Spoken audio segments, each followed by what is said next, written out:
뭐 지금부터 지난 3장에서부터 이제 나온 말씀이지만 사람이 하나님 앞에 의롭다고 인정을 받는 것이 율법의 행위로냐, 믿음의 법으로냐, 그 율법과 믿음의 법이라는 것을 지금부터 이제 대조해 가면서 논리적으로 이걸 설명을 하는데, 창세기에서 이제 아브라함의 믿음은 12장에 부름을 받았고 15장에서 그 믿음으로 의롭다고 인정을 받는 말씀이 나오고, 그 믿음으로 말미암아 의롭다는 인정을 받은 이후에 16장에 가서 이제 하나님이 원치 않는 자식을 낳은 얘기가 나왔고, 17장에 가서 할례를 받은 다음에 다시 새 약속이 이루어져서 약속대로 이제 이삭을 낳았냐 이렇게 전개가 되기 때문에,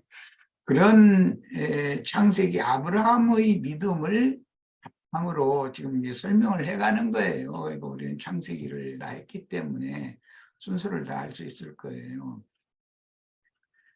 부르심을 받은 아브라함이 하나님 앞에 의로 여기심을 받은 것은 하늘의 별과 같이 바닷가의 모래와 같이 많은 자손을 너를 통해서 줄 거다. 네 몸을 통해서 나는 자식만이 이렇게 된다라고 말씀을 한 것을 아브라함이 그 말씀을 믿음으로 받아들인 것 때문에 의롭다고 여기셨지, 할례를 받거나 또 하나님을 위해서 아브라함이 뭔 선한 일을 하거나 그래서 의롭다고 여기심을 받은 것은 아니지 않냐. 지금 사장의 중심은 그겁니다. 그러니까 우리 형제 자매님들이 오늘 말씀을 이제 풍성하게 나누기 위해서 어떤 한 절이나 한 단, 그 문단을 이렇게 제시를 해가지고, 가령 예를 들자면 4장, 이건 예예요.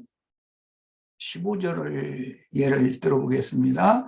왜냐하면 율법이 진노를 가져오기 때문입니다. 율법이 없는 곳에는 범법, 율법도 없습니다. 이렇게 이제 나는 지금 회복력을 보고 있기 때문에 이렇게 기록이 됐는데, 율법이 진노를 가져오기 때문에 앞에 나온 모든 말씀, 믿음의 의를 통해서 약속 말씀대로 약속의 시인 이삭이 주어졌지 않냐.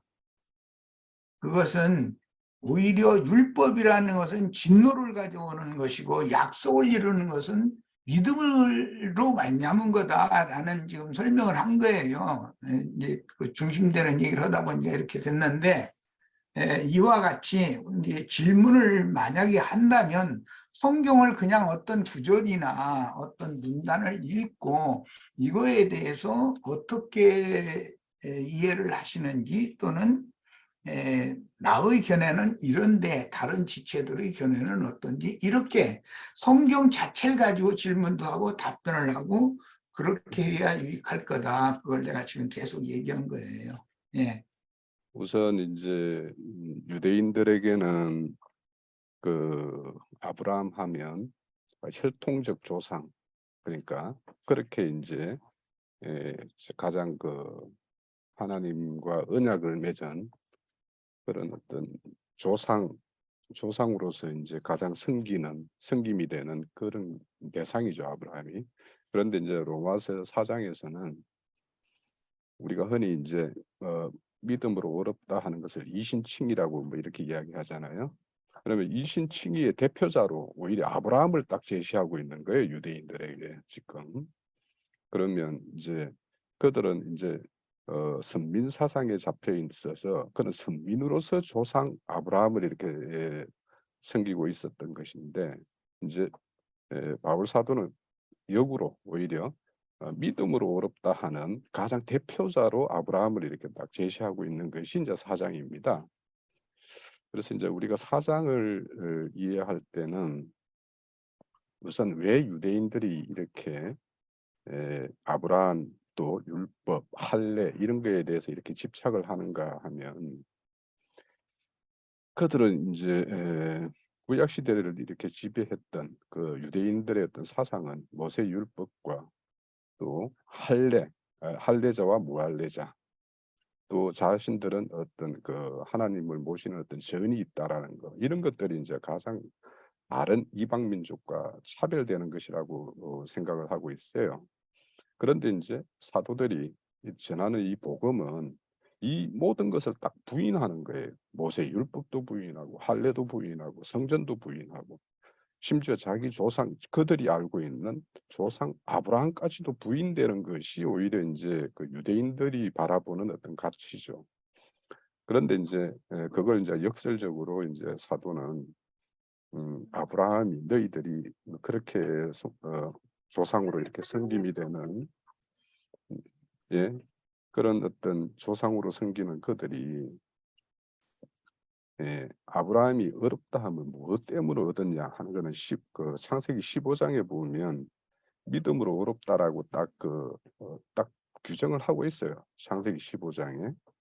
그래서 너희 조상, 너희들이 알고 있는 아브라함에 대해서도 너희들이 크게 오해하고 있다라고 하는 것을 이제 제시하는 것이 이 로마서 4장이고, 이제 이 로마서의 4장에서 이제 이렇게 하는 어떤 중심, 바울 사도의 어떤 중심 사상은 이것이 그들이 믿는 할례나 또 혈통적 선민 사상에 잡혀 있는 이런 것들을 깨뜨리지 않으면 반드시 모세의 율법으로 다시 돌아갈 수밖에 없다라는 것을 알기 때문에 이 로마서를 통해서는 그런 어떤 무용한 것들을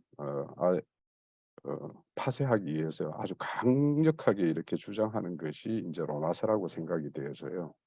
그래서 우리가 로마서를 볼 때에는 이런 어떤 믿음으로 어렵다함을 이렇게 있는 거. 그러니까 이 사람을 바라볼 때 도둑질하지 않았기 때문에 이건 착한 사람인가? 아니면 도둑질을 했기 때문에 나쁜 사람인가?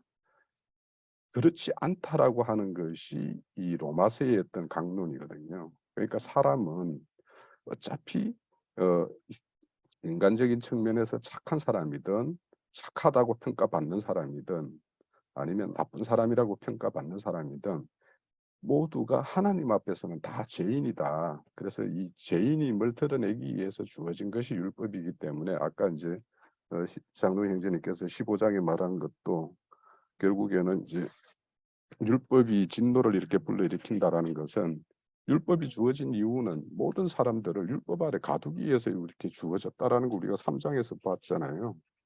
그래서 우리가 그 목적대로 율법에 대해서는 우리는 이제 그런 어떤 이해를 가지고 있고 또 믿음으로 어렵다 한다라는 것은 여기에도 이제 일하지 않은 사람이 또 경건하지 아니한 자들이 에, 어렵다함을 받는 것, 이것은 믿음으로만이다라고 이야기하는 것이 이제 4절 5절이죠. 그래서 저도 예전에 이제 이 말씀이 이제 사실은 이제 가장 은혜스러웠는데 일하지 않아도 어, 경건하지 않아도 믿음으로 어렵다. 그러니까 그러니까 내가 믿는다고 생각을 하고 있는 사람이니까 내 스스로가 그러면 나는 어려운 사람이네 이렇게 생각을 했었어요. 근데 이제 저는 이제 한 번 더 이제 나아가서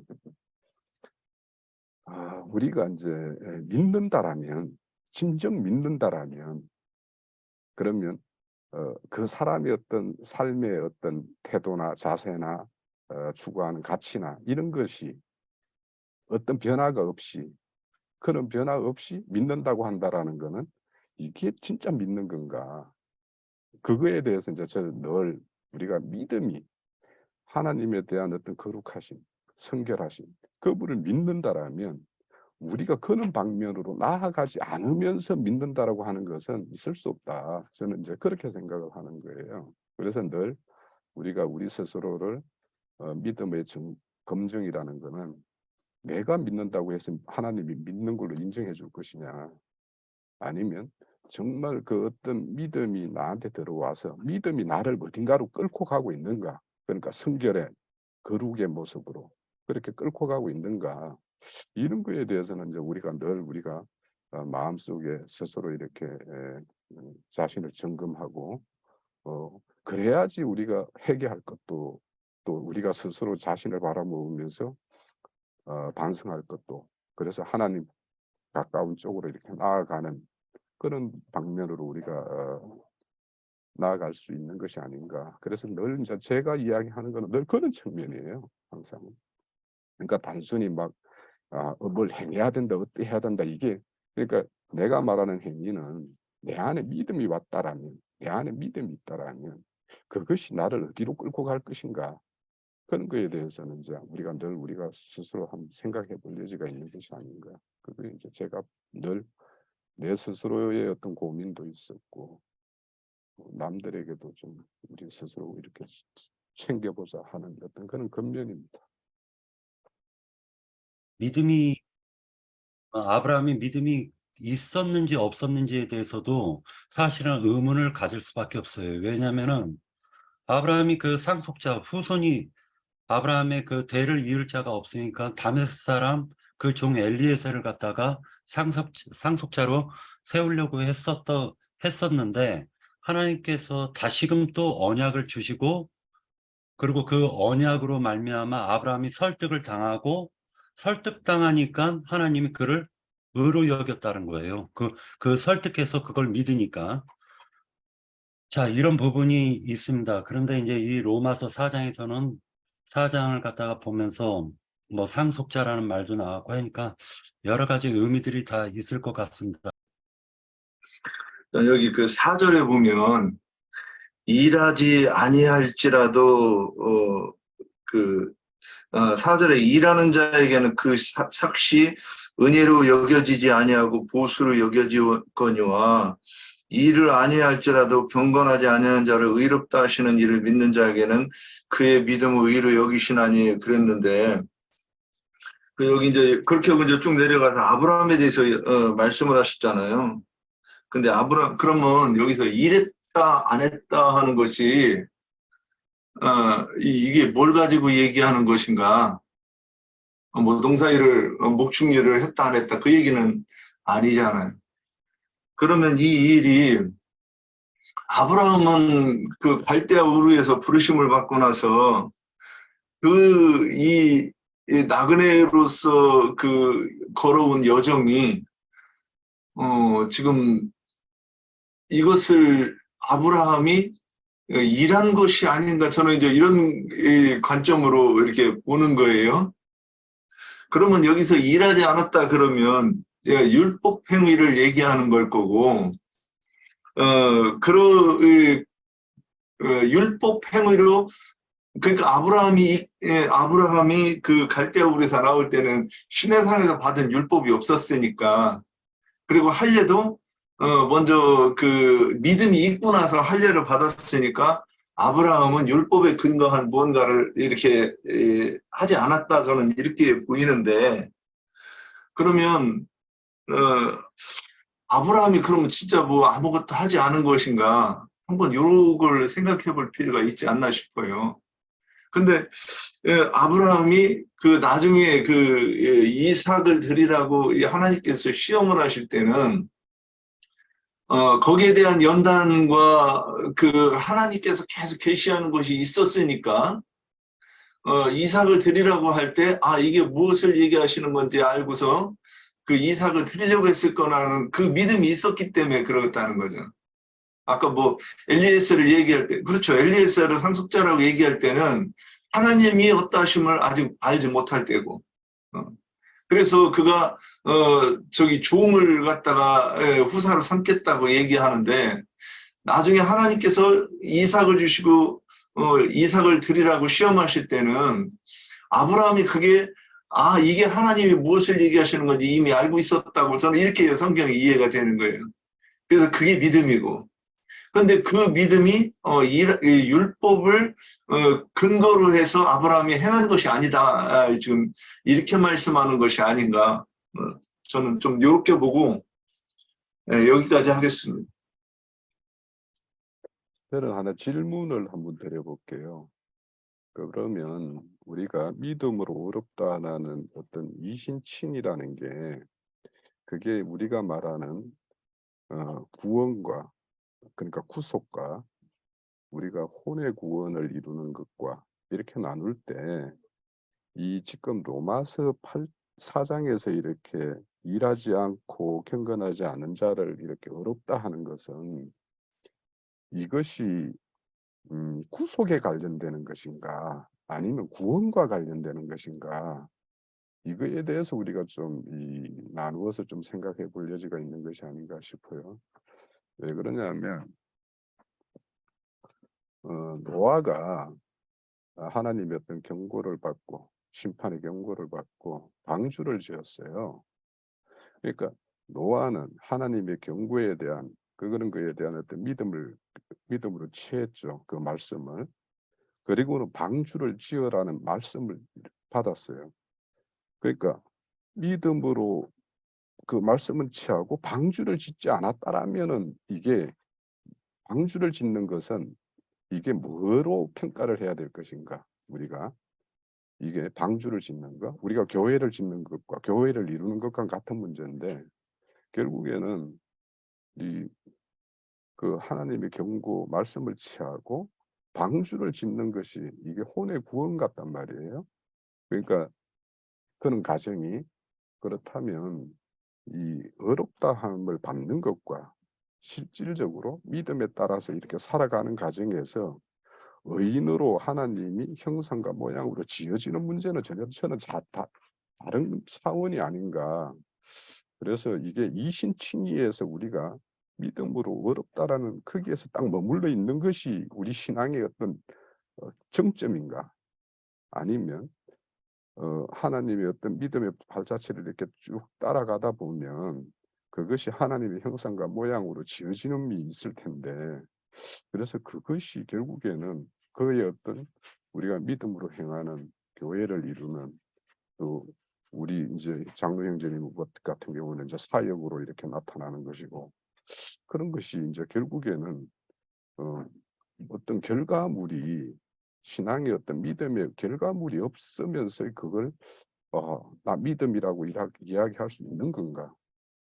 이런 거에 대해서 한번 우리가 나눠봤으면 좋겠어요. 제가 홍영재님 말씀하신 그 질문 중에 그 믿음에 머무는 것에 대해서 이렇게 이제 뭐 질문을 이렇게 생각하고 지금 하지 않고 언급하다가 보니까 이제 이렇게 언급하시는 것에 대해서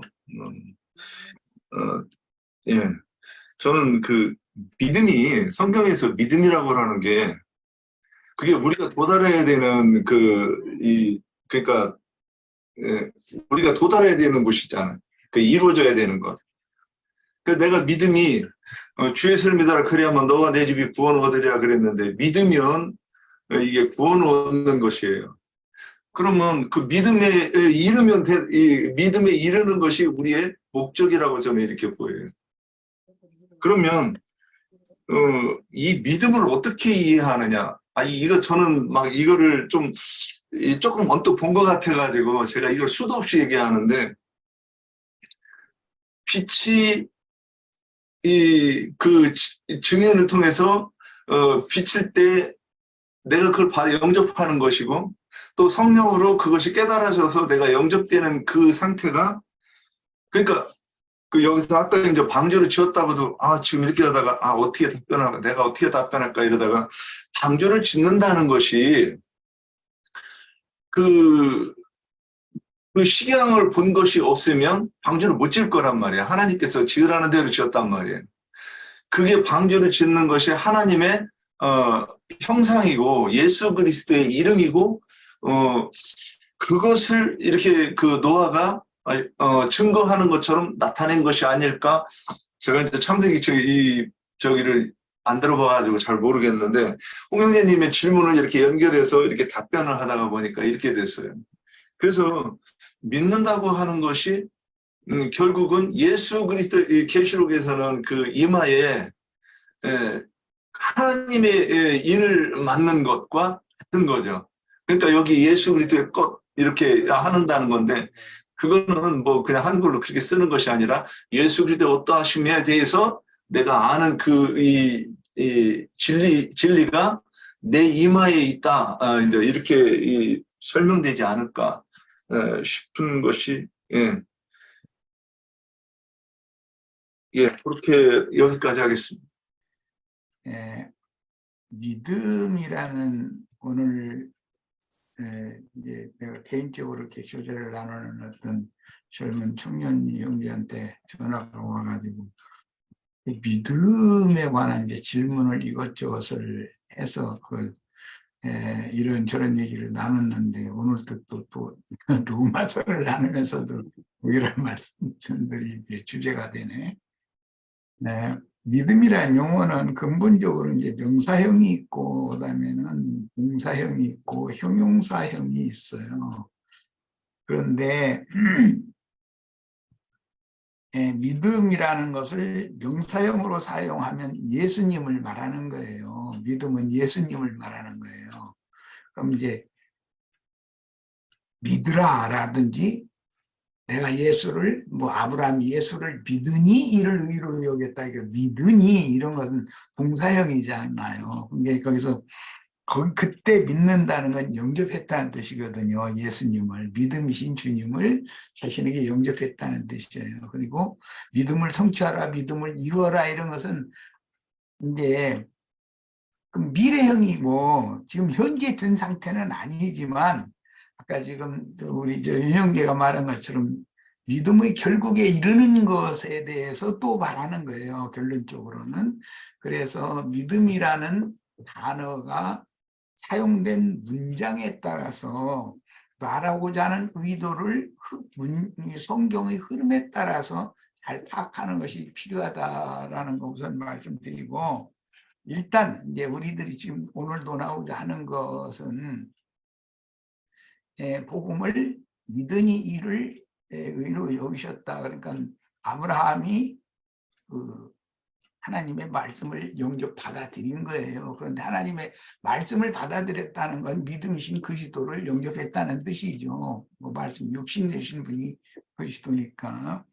그런데 일단 그렇게 그분이 내 속에 들어오면 말씀의 능력과 그분은 부활의 생명이기 때문에 그분의 능력과 권세가 나로 하여금 믿음을 따라 살게 하는 것 그 자체가 그분의 생명이 부어졌기 때문에 이것은 생명의 법칙이란 말이에요. 항상 믿으면 믿기만 하고 가만히 있으면 되느냐, 그게 장로교단의 그 예중론자들의 주장이거든요. 사람 믿을 수도 없고 하나님이 믿어지게 해서 이렇게 믿어줬으면 그것이 끝이다.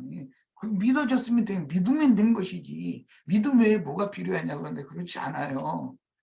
믿음을 주시는 목적은 믿음으로 행하게 하려는 거예요.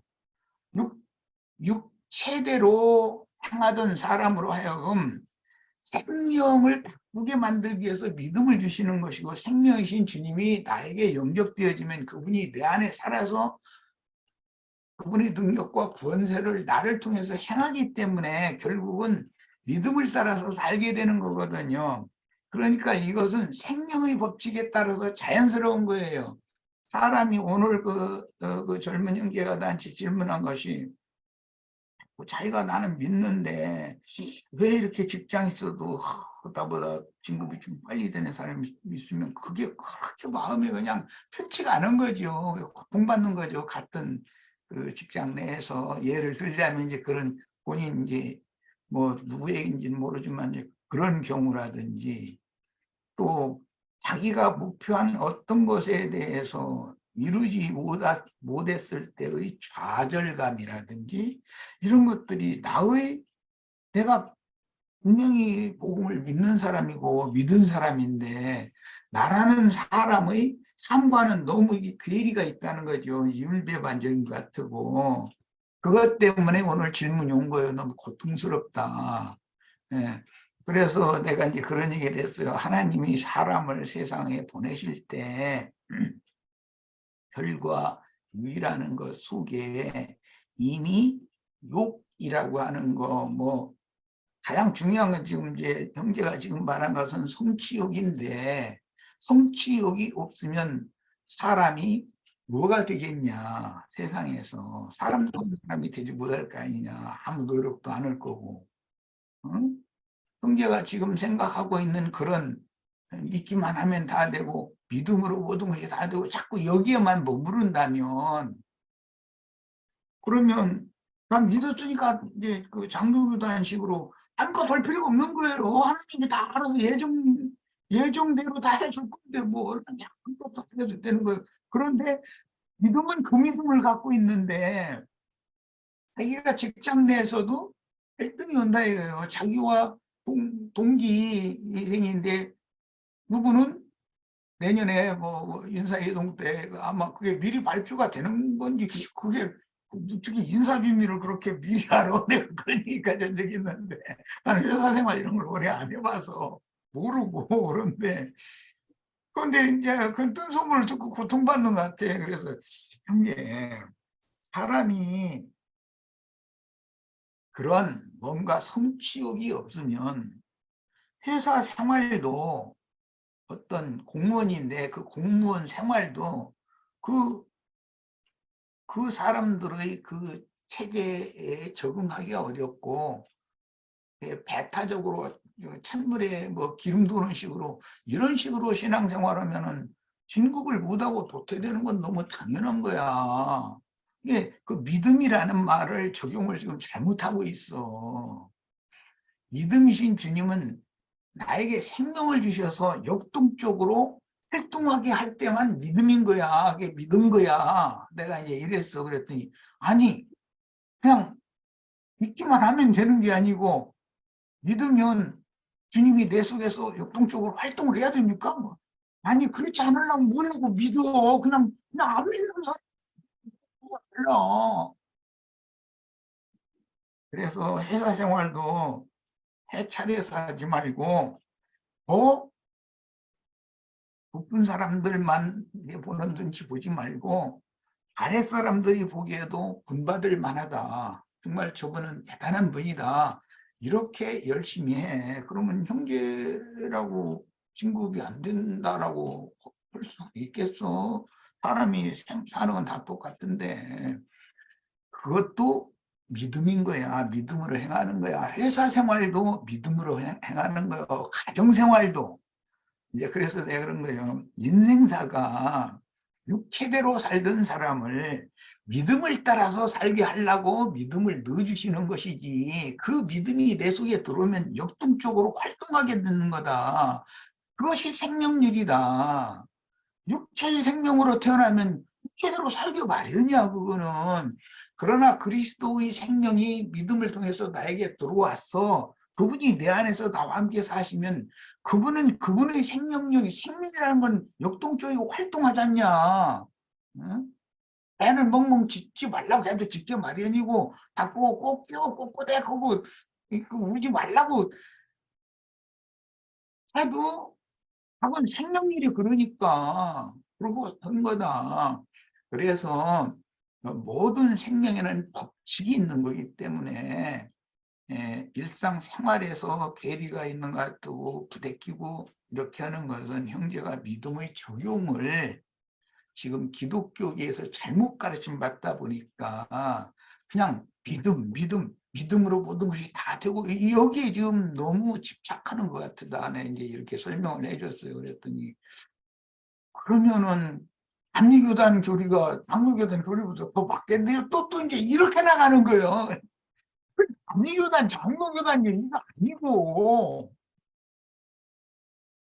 하나님이 우리에게 자기의 생명으로 살던 너도 여기 육체를 보면 핸드폰에 자기를 부인하게 만들고 예수를 영접하게 만들어서 새 사람으로 우리를 새 영과 새 마음으로 살게 하시려고 그런 것이지 그냥 영접만 하고 그걸로 끝낼 거면 아니 세상이 자식을 태어나게 만들었는데 아이 아들 난 날 그날만 기쁘고 그 이튿날 죽어버리면 안 난 것이 낫지. 그럴 바에면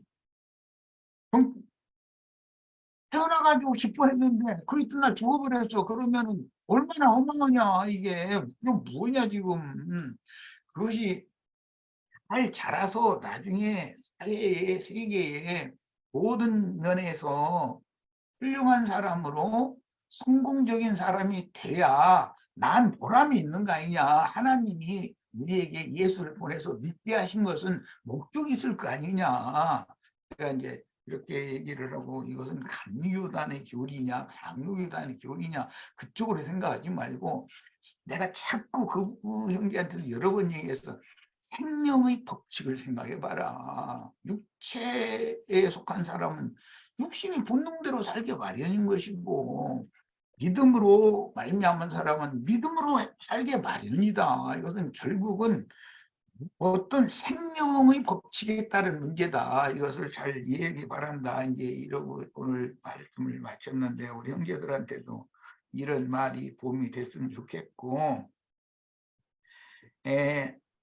내가 이제 기왕 이런저런 얘기가 나왔으니까 오늘은 뭐 꼭 내가 지표를 주도하는 것 같이 돼서 뭐 17절을 같이 한번 읽어보고 이거 이제 여러 가지 문제 제기한 것이 연관이 있다 생각해서 그래요.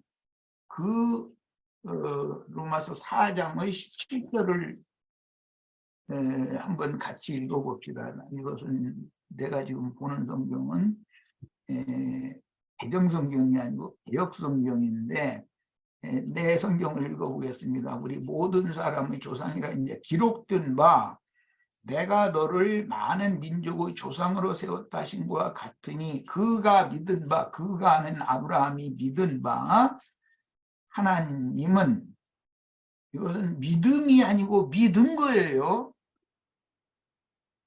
그러니까 그 믿음을 계시로 넣어 주신 것이죠. 계시될 믿음이 아브라함에게 임했을 때 받아들인 거예요. 그게 믿은 하나님이에요. 이것은 동사형이죠. 믿은 바 하나님은 첫 번째요, 죽은 자를 살리시며 두 번째는 없는 것을 있는 것으로 부르시는 이시라. 아브라함이 믿은 바 하나님은 오늘 말씀에 두 가지예요. 한 가지는 죽은 자를 살리시는 것이고 그 다음에 두 번째는 없는 것을 있는 것 같이 부르신 거예요. 자, 여기에 대해서 한번 우리 지체들이 좀 그냥 허심탄회하게 나눠보시기 바라요. 죽은 자를 살리는 하나님이라는 걸 믿었다는 것은 이 아브라함의 인생 전기나 이 로마서 4장에서 뭘 말하는 것이 목적일까? 그 다음에 없는 것을 있는 것 같이 불러서 있게 하셨다. 이것은 아브라함의 전기나 로마서 4장에서 말하고자 하는 의도의 없는 것을 있는 것 같이 부른 게 없었는데 생겨난 거예요. 그럼 뭘 말할까? 한번 이걸로 한번 오늘 말씀을 주제 삼아서 한번 해봤으면 좋겠네. 그러면 지금까지 나눈 그런 이야기들이 여기에 다 함축되지 않을까 싶어서 이렇게 질문을 해봅니다. 예.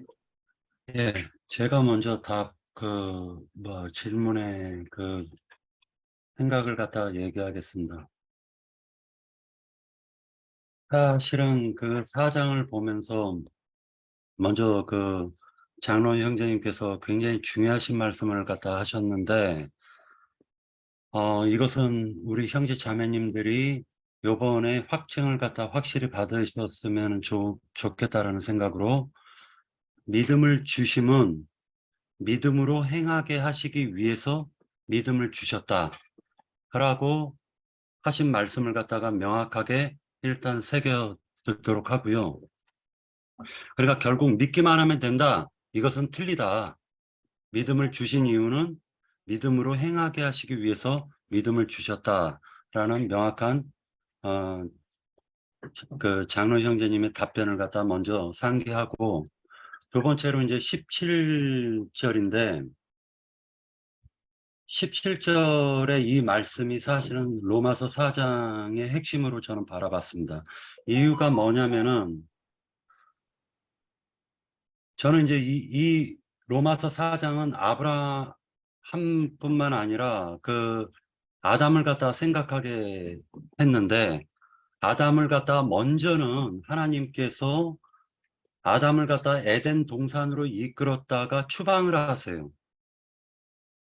그래서 아담이 추방을 당하고 난 이후에, 그러고 난 다음에 아담의 구속사를 갖다 이끌어가는 걸 갖다 우리가 성경을 통해서 볼 수가 있었는데, 아브라함 같은 경우는 갈대아 우르 땅에서 많은 죄인들 가운데서 하나님께서 아담을 갖다 빼내듯이 아브라함을 갖다 빼내 가지고 많은 연단을 했다라는 건 많은 실패를 거듭하게 하셨다라는 걸 볼 수가 있습니다. 그리고 난 이후에 창세기 15장에서 아브라함에게 하늘의 별과 같이 땅의 모래알 같은 후손을 네 씨를 통해서, 네 몸을 통해서 나게 하시겠다라고 얘기를 합니다. 그런데 지금 이 아브라함이라는 한 사람이 하나님께 칭의를 받거나 아브라함이라는 그 한 사람이 씨를 번성시킨다라는 건 이건 굉장히 중요한 의미가 있다라고 저는 생각이 들었습니다. 이유가 뭐냐면은 아브라함이 어떻게 해가지고 구원을 받느냐가 곧 우리들에게도 그 구원이 적용되기 때문이다라고 생각이 들었기 때문입니다. 그래서 지금 이 로마서 4장에서는 아브라함의 씨를 통해서, 즉 아브라함이 낳은 그 씨와 계속 그 씨를 통해서 번성을 시키는데, 그 번성을 통해 가지고 결국에는 그들이 아브라함의 그 후손으로 태어나고자 하지도 않았음에도 불구하고 아브라함의 후손으로 태어났다라는 이유만으로 구속에 들어간다라는 것을 로마서 4장에서는 얘기해주고 있는 것 같아요. 그런데 그 구속에 들어가는 게 놀랍게도 13절에 보면, 4장 13절에서 보면은 아브라함이나 그 후손에게 세상의 상속자가 되리라고 하신 언약은 율법으로 말미암은 것이 아니요 오직 믿음의 의로 말미암은 것이니라 라고 얘기를 하고 있어요. 그러면 결국 그 후손으로 태어나서 상속자가 됐다라는 것은 그가 율법을 갖다 지켜가지고 상속자가 된 것이 아니라 아브라함의 씨로 태어났다라는 조건으로 상속자가 되었다라는 거예요.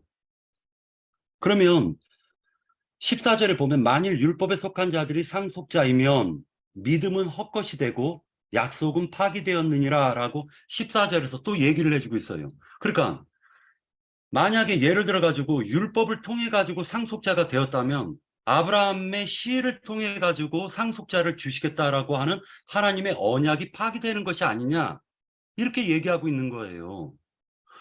자, 이 얘기를 하시면서 지금 얘기하는 게 16절에 그러므로 상속자가 되는 그것이 은혜에 속하기 위하여 믿음으로 되나니 라고 얘기를 하고 있습니다. 믿음으로 되나니 이는 그 약속을 그 모든 후손에게 굳게 하려 하심이라. 율법에 속한 자뿐만 아니라 해서 율법에 속한 자라는 말이 나오고, 그 다음에 아브라함의 믿음에 속한 자라고 얘기해요. 믿음에 속한 자에게도 그러하니 아브라함은 우리 모든 사람의 조상이라 라고 얘기하시면서 기록된 바 내가 너를 많은 민족의 조상으로 세웠다 하심과 같으니 그가 믿은 바 하나님은 죽은 자를 살리시며 없는 것을 있는 것으로 부르시는 이신이라 라고 얘기를 했는데, 이 말씀이 결국에는 뭐냐면 시와 관련이 있고 그리고 후손과 관련이 있고 상속자와 관련이 있다라는 것으로 해석을 하게 되었습니다. 그래서 결국 아브라함이 바랄 수 없었다. 왜? 이유가 뭐냐면은 아브라함은 육신적으로는 이미 마른 장작이었었고 사레도 마찬가지로 마른 장작이었었는데, 그가 다시 하나님께서 그를 갖다가 살려가지고 씨를 주고 번성을 시키는 역사를 갖다 하셨다라는 거예요. 자, 그러면은 결국 아브라함은 죽은 자와 같은 그를 갖다가 살려놓은 것처럼, 새싹을 돋아나게 해서 다시 살아나게 한 것처럼, 마른 나무에서 싹이 난 것처럼 했고, 그리고 없는 것을 있는 것으로 부르셨다. 이제 여기에서 이제 결론을 내리려고 하는데요. 아브라함뿐만 아니라 모든 사람은 전부 다 죽어 있는 상태였다라는 거죠. 그런데 하나님만 생인데, 살아있는데, 그 살아있는 하나님의 생명이 들어와야지 죽은 자가 살아난다라는 것을 갖다가 얘기해주고 있으며, 그 죽은 자가 살아났다라는 그것은 오직 믿음이라는 하나님으로만 되어진다. 그리고 그 믿음은 아까 형제님께서 말씀하셨었던 것처럼 믿음이라는 하나님, 즉 명사가 아니라 우리가 그 믿음을 받아들이는 이제 수동태까지도 생각을 해야 된다. 즉 다시 얘기해서 받아들이는 우리 측에서 보았을 땐 나는 죽은 자이지만 살아있는 하나님이 내 속에 들어오셔가지고 이제 살아있는 생명으로 살게 하시는 역사가 이루어진다. 이렇게 이제 생각을 해보았습니다. 예, 여기까지 일단 얘기하고. 저를 좀 간단하게 정리를 해보면, 죽은 자를 살리는 일이라는 것은 이제 아브라함이나 사라나 바랄 수 없는, 그러니까 후손을 바랄 수 없는 중에 이렇게 자식을 이렇게 얻었어요. 이삭을 얻었고, 또 이삭을 얻었는데 이삭을 또 제단에 드리면 다시 주실 것이다라는 걸 또 믿었어요. 그죠? 그래서 이제 결국에는 죽은 자를 살리시는 하나님의 어떤 그 말씀에 대한 어떤 성취가 금방 박영재가 말한 태가 다 말라버린 사라를 통해서 이렇게 자식을 얻는 일, 이런 것들이 이제 결국에는 아브라함의 어떤 부활이 사실은 이삭의 모양으로 온 거죠. 그러니까 그런 걸 말하는 걸로 보이고, 또 없는 것을 있게 한다라는 것은 결국에는 아브라함에게 약속한 것이 뭐냐 하면 열국의 아버지였고, 열국의 아버지가 되는 것이었고, 또 후손이 별과 같이 이렇게 번성시킬 것이다라고 이렇게 언약을 줬잖아요. 그러니까 그것이 지금은 실현이 안 돼 있는 상황이에요. 그러니까 아브라함이, 그러니까 그런데 이제 그것이 실현될 거, 그러니까 앞으로 지금은 없지만 있는 것이 될 것 같은, 있게 하실 거라는 그 언약의 약속을 이렇게 믿는 것을 요 17절에 함축해서 말하고 있는 것이 아닌가, 저는 그렇게 좀 정리가 됩니다. 저 홍인재님하고 저하고 지금 본 게 뭐 좀 표현만 틀리지 똑같을 것 같은데, 저는 그 금방 전까지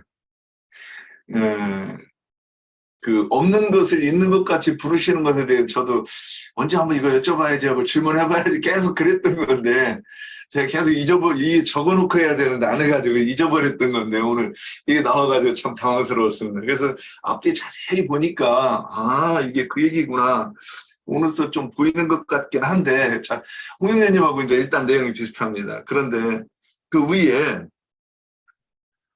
아브라함의 믿음에 속한 자에게도 그러하니 아브라함은 우리 모든 사람의 조상이라 그랬는데, 이 아브라함도 하나님께서 이렇게 세우셔서 그 믿음의 조상으로 세우셔야 오고 오는 모든 세대에게 이렇게 믿음의 조상이 이런 사람이다 하고 이렇게 보여줘야 되는 그 사건. 그리고 이제 이 후손도 그렇다 그랬는데, 이 후손도 아직 아브라함에게 이제 이삭까지밖에 안 났지만, 그 이삭 이후에도 믿음을 통해서 내 백성이 되고 내 자녀가 되는 그것을 뭐라고 얘기했느냐? 없는 것을 있는 것 같이 부르셨다. 지금 그 얘기가 아직 실현은 안 됐지만 반드시 이게 실현될 것이다, 이렇게 예언을 주신 것을 말씀하셨다고 봅니다. 그런데 아브라함의 믿음은 그 이삭이, 그러니까 죽은 자를 살리시는 하나님, 거기에다가 그 이제 이삭이, 아브라함이 그걸 믿었으면 이삭을 드릴 때에 그 믿음이 없었으면 드릴 수 없는 거예요. 그게 아브라함은 이삭을 드리면 하나님이 반드시 살리실 것이다. 근데 이게 근거가 있어요. 그냥 살리시는 하나님이 아니라 하나님이 이 일을 위해서 나를 통해서 일하시고 이삭을 통해서 일을 하시는데, 이 이삭이 예수 그리스도가 십자가에 못 박혀 죽으시는 것을 상징하기 때문에 반드시 부활시킬 수밖에 없다고 아브라함은 이게 확고하게 믿었던 거예요. 그래서 그 믿음을 가지고 그 이후에 이제 믿음으로 하나님이 부르실, 그러니까 우리 뭐 예정이라고 그랬는데 그 예정을 여기서 하신 거죠. 예, 여기까지입니다. 제가 얘기하려고 했었던 부분을 갖다 저도 좀만 더 얘기하겠습니다. 사실은 아담을 갖다 에덴 동산에서 쫓아내가지고 결국 하나님께서는 세상에 속하지 않은 새로운 새 세계 안으로 아담을 이끌려는 게 구속사라고 저는 보여져요. 아브라함도 마찬가지로 하나님께서는 갈대아 우르에서 빼내셔가지고 젖과 꿀이 흐르는 가나안 땅을 주시겠다라고 했지만은 실질적으로 하나님께서는 세상에 속하지 않은 젖과 꿀이 흐르는 가나안 땅인 예수 안으로 이끌어냈다라는 걸 우리가 볼 수가 있습니다. 그러니까 결과적으로는 뭐냐면 믿음은 보이지가 않는 거예요. 그리고 우리가 바라는 것들이 이 세상에서 현실적으로 이루어지는 것은 아닙니다. 그러나 분명한 사실은 눈에 보이지 않는 세계를 갖다 우리가 추구하는 것과 같이, 그리고 또 눈에 보이지 않는 상급을 바라는 것과 같이 우리의 믿음은 성경을 통해서 하나님의 말씀을 통해서 그 하나님의 언약이 성취되어질 것이라고 저는 믿습니다. 왜냐하면 성경은 아이러니컬하게도 하나님이 젖과 꿀이 흐르는 가나안 땅으로 이끌겠다고 했지만 실질적으로 아브라함은 가나안 땅에서 분깃을 받은 게 아무것도 없었습니다. 그러면 하나님의 언약이 파기된 것이냐? 그렇지 않다라는 것이죠. 두 번째로는 할례나 율법이 주어지기 전서부터 구원은 있었다라는 것입니다. 아브라함 전에도 노아가 구원을 받았고 노아의 후손들이 구원을 받은 것과 같이 할례나 율법이 주어지기 전서부터 구원은 그 전서부터도 있었다라는 걸 우리가 생각할 수가 있습니다. 네. 네, 저도 조금 이제 보탠다면은 아마도 아까 홍영재님이 이야기하신 거하고 많이 흡사하리라 생각은 해요. 하나님이 아브라함을 이제 최초로 부르실 때에 너는 본토 아비집을 떠나서 가나안으로 이제 내가 보여주는 땅 가나안으로 들어가라 이렇게 말씀을 하셨을 때에 아브라함은 이제 아무 토도 달지도 않고 그대로 이행을 한 것을 우리가 볼 수가 있어요. 그러면 이제 그것도 이미 아브라함은 하나님에 대한 어떠한 믿음이 거기서부터 보여진 것이다 하는 것이 또 있는 거고, 또 여기 로마서 4장에서 저기를 하는 거는 하나님이 죽은 자를 살리신다 하는 것에 있어서는 사라가 도저히 사람의 생각이나 능력 안에서는 가질 수 없는 그 태를 고치셔갖고 이삭을 낳게 하신 그것이 말하자면은 없는 것을 있는 것으로 부르신 그 사건이 아닌가 하는 것으로 생각되어지고, 또한 하나님이 죽은 자를 살리시며 하는 것도 하나님께서 아브라함에게 이삭을 제물로 바쳐라 하는 그 일에 있어서도 아브라함은 하나님을 믿었기 때문에, 왜냐하면 이미 사라가 애를 낳을 수가 없는 그 지경에서도 있게 하셨고, 또 이번에도 하나님께서 이삭을 제물로 바쳐라 했을 때에도 이미 그러면 하나님은 분명히 다시 이삭을 살려주실 것이다. 그러니까 결국은 사라가 태를 살려서 저기를 하는 것도 결국은 죽은 자 가운데서 살아난 사건으로 같이 또 동행을 하는 것이고, 또 가질 수 없는 애를 가진 것도 있는 것을 없는 것으로 한 것으로 그렇게 봐서 결국은 그러한 모든 사건으로 인해서 여기에 말씀에서 죽은 자를 살리고 없는 것을 있는 것으로 하시는 분이다, 그렇게 하지 않았나 그렇게 생각을 해봤습니다. 빠뜨린 거. 근데 여기서 중요한 게, 제가 중요한 게 빼뜨린 것 같아요. 없는 것을 있는 것 같이 부르시는 이 시 그랬을 때 저는 거기서 이분이 창조주로서 그 창조주로서 그분이 세우고자 하시는 그 나라를 세우겠다고 하는 것에 대한 부분도 말씀하고자 하심이 있었지 않았나. 아까 창조주가 굉장히 강력하게 이게 됐었는데 제가 빠뜨렸습니다. 여기는 아브라함에 대해서, 아브라함 조상, 믿음의 조상에 대해서 나왔어요. 근데 우리도 보면은 우리가 다 죽은 자였잖아요. 죽은 자였는데 주님이 살리셨어요. 이게 그분의 생명이 우리 안에 들어오셔서 우리 영을 살리고 죽은 양심을 살려놨잖아요. 없는 것을 또 있게 하셨잖아요. 이게 죽은 사람은 그리스도의 생명이 없었잖아요. 근데 주님이 있게 하셨어요. 이게 우리 죽은 양심을 주님이 없는 것을 있게 하시고 죽은 것을 또 살리시고. 그래서 보면은 19절도 좀 19절의 핵심인 것 같은데, 그가 백세나 되어 자기 몸에 죽은 것 같고 살아도 태가 죽은 것 같은 걸 알고도 믿음이 약해지지 아니하고, 그 믿음이 없이 하나님을 약속을 의심하지 않고 믿음으로 견고해져서 하나님께 영광을 돌리며 약속하시는 것을 또한 능히 이루실 줄을 확신하였으니 그러므로 그것이 그에게 의로 여겨졌느니라. 이게 그런 것 같이 아브라함의 믿음, 그 형제님들이 앞에서 다 말씀하셨기 때문에 더 뭐 보충할 것은 없고요. 이게 우리 자신도 보면은 죽은 것을 주님이 살리시고 없는 것을 있게 하셨다. 우리 자신에게 적용하면은 그렇다는 얘기죠. 결국에는 이제 죽은 자를 살리는 거나 없는 것을 있게 하는 것이 근본적으로 뭐에서 출발하느냐? 믿음에서 출발한다라는 거죠. 지금 이 핵심의 이야기는. 그러니까 아브라함이 믿음으로 인해서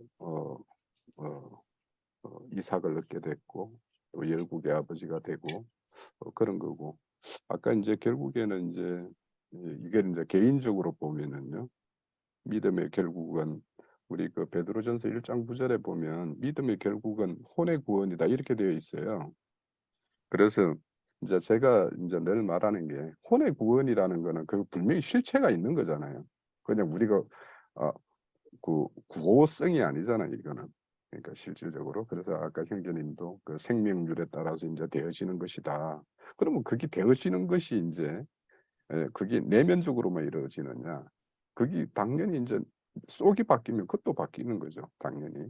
그래서 이제 저희들이 우리 지난주 2장인가 봤을 때 그 율법의 모본, 지식과 모본인가, 뭐 진리와 모본인가, 그걸 가지고 있는 자가 자기를 스스로 가르치는 자와 가르치지 않는 자, 이런 거에 대해서도 결국에는 자기 스스로 진리의 말씀을 취하여 그것을 자기를 가르쳤을 때 그게 혼의 구원이 이루어지는 걸 거 아닙니까, 결국에는. 그래서 이제 이 혼의 구원도 사실은 우리에게는 없던 것들, 죽은 것들, 그러니까 옛사람이 죽은 자라고 이제 규정을 한다라면, 그러면은 이제 영으로는 살림을 받았지만 그게 온전히 살았다라고 한다라면 그 결국에는 혼의 구원까지 나아가야지 우리가 이제 그 자가 온전한 자, 그러니까 장성한 자, 이런 것이 되기 때문에, 그래서 우리가 이제 신앙의 어떤 결국이 혼의 구원이라면 우리 신앙의 어떤 그 열매는 결국에는 우리가 전인격적으로 우리의 어떤 온전함을 이루어가는 것이기 때문에 우리가 구습을 이제 말씀으로 인해서 구습을 씻어내고 그래서 온전한 새 사람으로 이렇게 나아가는 것이 이제 우리의 어떤 신앙의 어떤 표대이기 때문에, 개인적으로는 그런 사람들이 모여서 이제 교회라는 것이 이제 건축되어졌을 때 온전한 교회 건축이 되어지고, 그 교회 건축이 결국에는 이 아브라함의 후손들, 그 별과 같이 많은 후손들, 그 결과물이 결국에는 교회가 아닐까. 그래서 우리가 그런 이상도 바라보면서 우리가 교회를 이렇게 추구하고 해야 될 것이 아닌가, 저는 그렇게 오늘 말씀이 좀 정리가 됩니다. 저기 아이, 또 하나 질문 이어서 제가 예전에 그 돈을 띄고 나서 막 살기가 잃었다고 그랬지 않습니까? 저기 그 돈 있는 사람이 제 돈을 떼어먹고 저는 그래서 이 전세 보증금을 뺐는데 자다가 이렇게 속에서 이 살기가 일어나니까 자다가 살기가 일어나더라고요. 근데 저는 지금도 그런 상황이 닥치면 지금도 살기가 일어날 것 같아요. 그러니까 마지막에 뭐 어떻게 하지는 못해도 그러니까 항상 그 마지막에 하나님의 법 때문에 아 내가 정의 명분이 있고 그래도 뭐 어떻게 못하는 부분이 있긴 있어요. 근데 속에서 막 살기가 일어나서 내가 저걸 어쩌지 막 머릿속에 저거를 내가 어떻게 막 이 머릿속에 그림이 그려진단 말이죠. 저는 지금도 그럴 것 같아요. 야 그러면 내가 이게 믿음이 없는 것인가? 이게 지금 이제 그 믿음에 아까 이제 생명에 대해서 이렇게 말씀하시니까 그래서 이런 이제 질문이 되는 거예요. 여기까지 답을 들어야 예, 다음에 또 이제 이렇게 헤매지 않을까 이런 생각이 들어서 그러면 이게 어디까지 내가 살기가 안 일어나는 데까지 내가 가야 되는 것인가? 아예 막 그럴 수도 있지 뭐 그냥 얼마나 힘들면 뭐 그랬겠어 이렇게 뭐 넘어가야 되는가? 막 주님 여기 속에서 나보다 돈 더 많지만 저 불쌍한 놈이 얼마나 이 허기졌으면 이랬을까 그러고 내가 사랑해야지 막 이렇게 가야 되는 건가? 이거 1번, 2번, 3번 이렇게 해가지고 이 사지선다로 하든지 아니면 이걸 좀 납득이 되게 좀 이렇게 하여튼 장로 여기님 시원하게 대답 좀 해주시면 좋겠습니다. 것을 얘기하고 싶어요. 믿음에 대해서. 믿음도 단계가 있더라고요. 처음에는 그리스도가 어떤 분인지 누가 소개하면 아 우리 죄를 담당하신 분이구나 뭐 고개를 끄덕끄덕이고 이제 받아들이는 것인데 그것은 자신이 받아들인 것이니까 그건 자기의 믿음이고 또 그 다음 단계는 주님이 믿어지게 하는 믿음이 있어요. 믿음의 주여 온전케 하시는 예수를 바라보자 했잖아요. 나 그것이 올 때 너무 놀란 것은 자기가 믿는 사람은 자기 믿음이 좋은 걸로 착각하고 살아요. 그런데 그건 사실은 진짜 믿음은 아니더라고요. 내가 단계를 거쳤는데 주님이 나영재님이 자꾸 믿음의 주인은 주님이시라는 거예요. 자꾸 그러는데 그때까지만 해도 그냥 못 알아들었는데 제게 그런 체험이 왔어요. 아니 난 성경 전체가 어떤 구절은 뭐 믿어지고 알아지고 그런 게 아니라 내가 몰라도 성경 전체가 다 믿어지는 믿음으로 주님이 바뀌어 놓는데 내가 너무 놀랐어요. 이게 주님이 믿음의 주인인 주님이 우리 안에 들어오시면 믿어지게 하는 거예요. 그리고 아까 형제님들이 믿음의 행함을 자꾸 얘기했는데 저는 그렇게 말하고 싶지 않고요.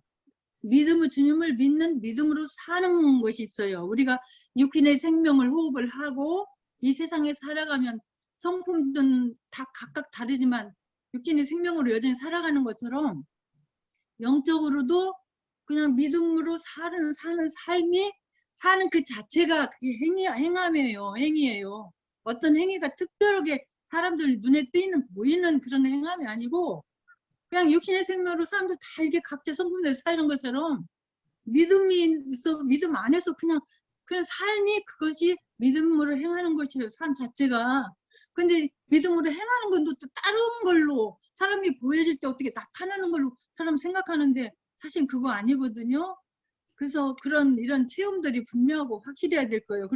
그리고 어린아이 이 세상에서 태어나는 때도 어린아이가 작품성 생명이 자라면 뭔가 마음에서 보는 마음 눈이 넓어져서 처음에는 자기하고 부모밖에 모르지만 점점 커가면서 친구들과 사이도 알고 더 하면서 폭이 넓어져서 많은 것을 아는 것처럼 우리 영적으로도 그래요. 생명이 자라면 영적인 폭이 넓어지고 알아짐도 많아요. 이 속 생명이. 그래서 이런 것도 느꼈어요. 어떤 성품이 완전히 좀 특별한 사람들이 있잖아요.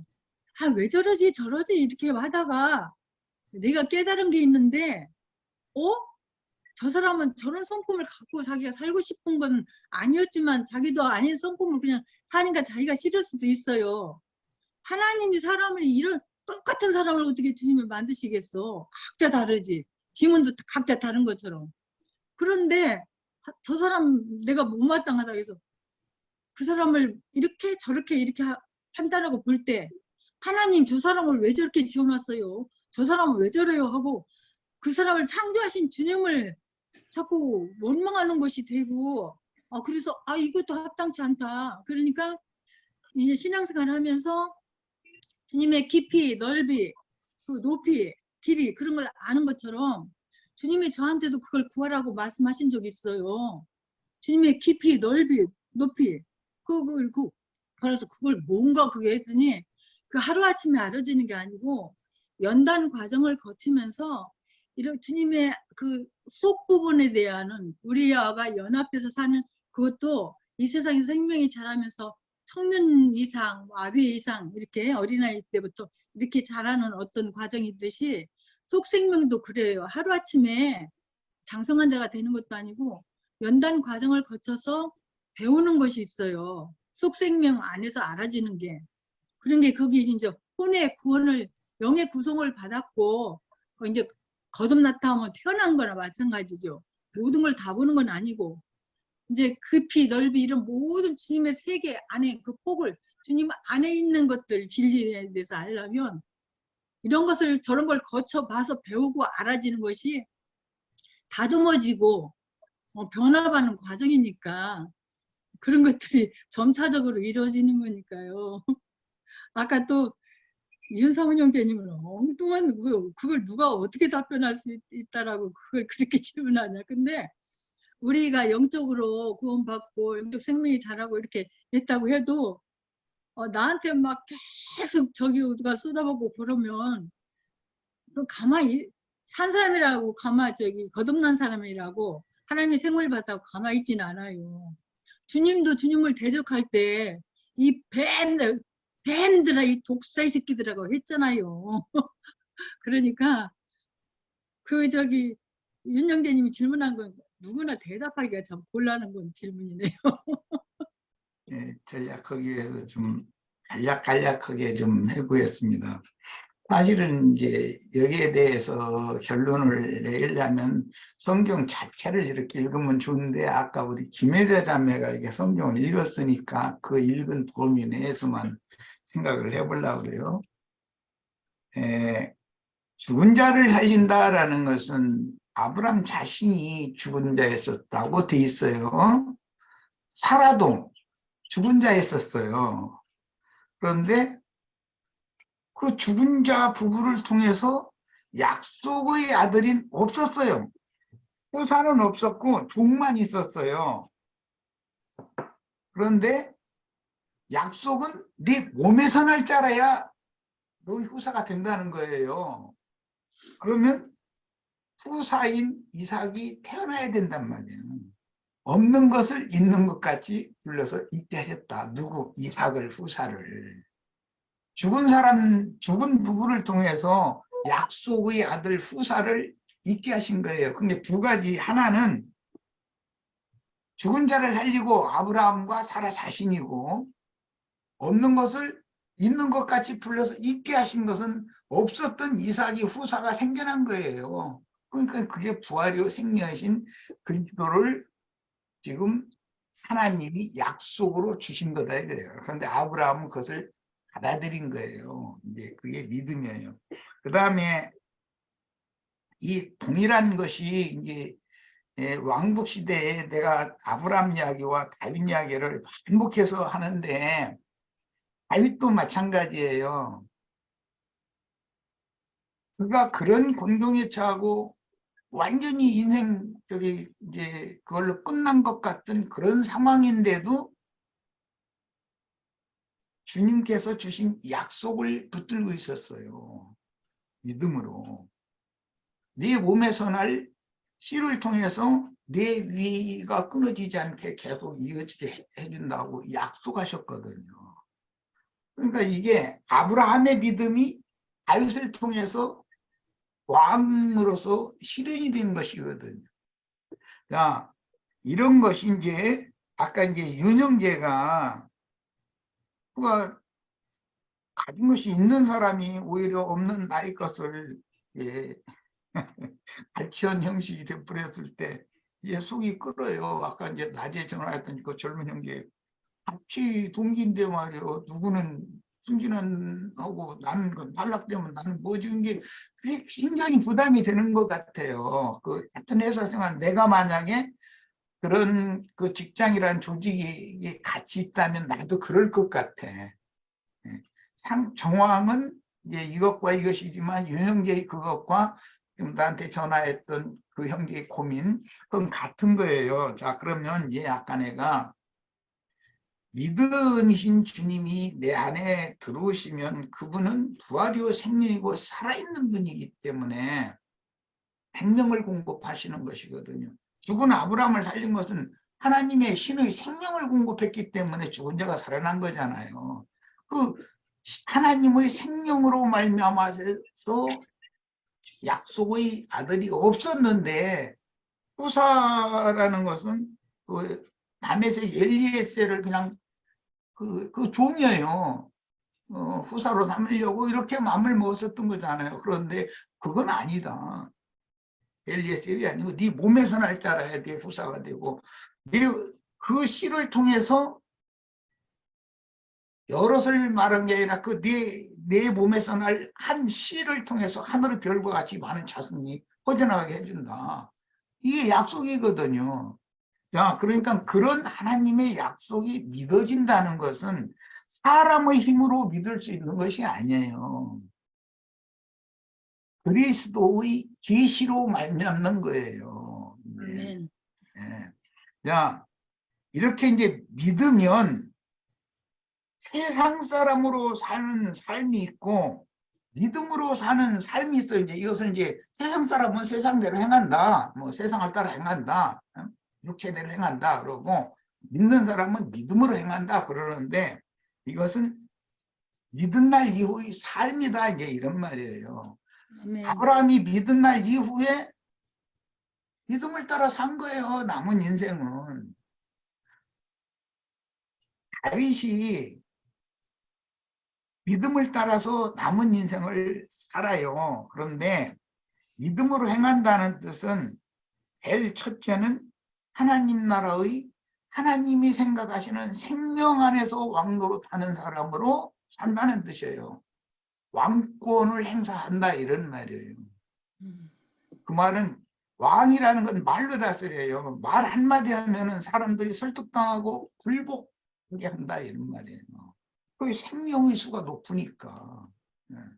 그 다음에는 하나님의 제사장으로 사는 거예요. 다윗은 제사장도 있잖아요. 다윗은 또 선지자라고 돼 있어요. 야, 그러니까 믿음으로 산다, 믿음으로 행한다라는 말은 생명 안에서 왕노릇하는 왕으로 하나님의 제사장으로 하나님의 선지자로 남은 인생을 산다 그 말이에요. 이것은 내가 그렇게 하고 싶어서가 아니고 내가 그렇게 하려고 결심해서가 아니고 생명의 법칙이 그렇다 이거예요. 아멘. 세상 사람으로 태어나면 세상을 향해서 살게 돼 있어요. 그건 생명의 법칙대로 그렇게 하는 거예요. 내가 자꾸 그걸 생명일이라 그랬어요. 예. 종 엘리에셀은 종이에요. 자, 아브라함이 하갈을 통해서 난 그 아들은 시종이라고 그래요. 종의 대를 잇는 사람. 그 시종의 후계가 신부 목사들이에요. 이삭의 후계가 오늘 우리 형제 자매님들이어야 하는 거예요. 그러면 아브라함의 후계, 이삭 후사 아브라함의 영적 장자 후사는 이삭인데 형제 자매님들이 이삭이 되는 거예요. 이삭은 그로 말미암아 하늘의 별과 같은 많은 후사가 퍼져나가는 근원자가 되는 것인데 그는 믿음으로 살아요. 그 아버지의 믿음이 그걸로 유정이 됐기 때문에 그것이 하나님 나라의 왕으로 하나님의 제사장으로 하나님의 선지자로 이것은 내가 그렇게 하고 싶어서가 아니라 자연스럽게 생명의 법칙이 이렇게 하는 거단 말이에요. 아멘. 예, 그래서 먼저는 왕이 되려면 하나님의 말씀 앞에서 내 자신이 다스림을 받아야 내가 남도 다스릴 수 있어요. 왕은 늘 말로 다스리는 것이지 왕이 가서 무슨 뭐 총을 쏘고 뭐 뒤에서 하는 것이 아니에요. 왕은 말씀만 하면 되는 거예요. 우리 형제자매들이 다 생명 안에서 왕노릇 하는 그런 믿음으로 행하는 사람이 되기를 바라고, 하나님이 제사장으로 산다는 것은 죄인들을 하나님께로 이렇게 안내해서 용서를 받게 해주는 그런 복음의 제사장 직무를 행한다는 뜻이면 잘 알 거고, 하나님의 선지자로 살려면 이런 말씀을 읽을 때 계시를 받아야 돼요. 그래서 나는 이제 자꾸 여러 번 강조하는데 오늘은 좀 말이 많아졌는데, 앞으로도 말씀을 나눌 때 오늘 내가 이렇게 제의한 것처럼 문제를 이렇게 내야 돼요. 성경 자체를 가지고서 이런 문제에 대해서 한번 같이 생각해 봅시다.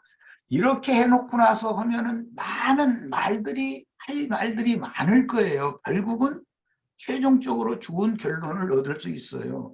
성경 외의 것을 가지고 만약에 질문을 자꾸 던져놓으면 성경 밖으로 나가버리면 이게 안 된단 말이에요. 그러니까 그런 걸 꼭 조심하시길 바라고, 오늘 내가 이제 본을 보여야 되니까 일부러 내가